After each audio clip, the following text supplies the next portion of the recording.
Tulip Siddique ব্রিটেনের MP, মন্ত্রীও ছিলেন, স্টারমারের সঙ্গে উনি মন্ত্রী ছিলেন। টিউলিপ সিদ্দিকের বিরুদ্ধে আপনি বিশাল এক অভিযোগ দিয়ে দিয়েছেন। কে দিয়েছে? দুদক দিয়েছে। দিয়ে এর কাছে চিঠি পাঠায়, তার কাছে চিঠি পাঠায়, সমন পাঠায়, গ্রেপ্তারি পরোয়ানা পাঠায়।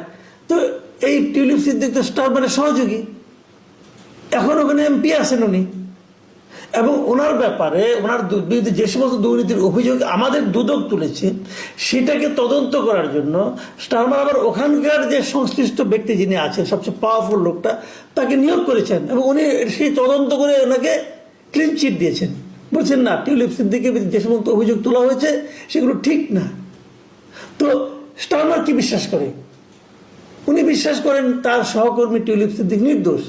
আর আপনি যাচ্ছেন বলার জন্য যে টিউলিপ সিদ্দিকি চোর, তার বিরুদ্ধে গ্রেপ্তারি পরোয়ানা আছে। মানে যদি টিউলিপ সিদ্দিক এসে আসে তাকে গ্রেপ্তার করা হবে। তো উনি কি আপনাকে পছন্দ করবে?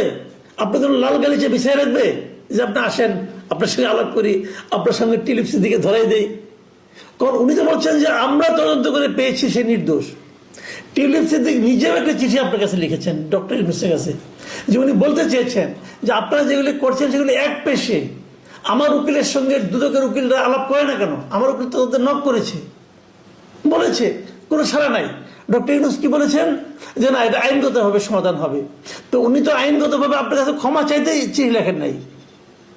উনি চিঠি লিখেছেন ওনার অবস্থানটা ক্লিয়ার করার জন্য।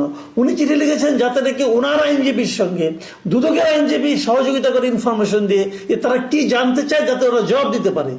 আপনি জবাব চান না তো, আপনি মানুষকে ডিফেম করতে চান। তো ডিফেম করতে চান যে যাদেরকে, তাদের এখানে গেছেন, ডিফেম হয়ে আসতেছেন। এখন মান সম্মান থাকে আর কিছু?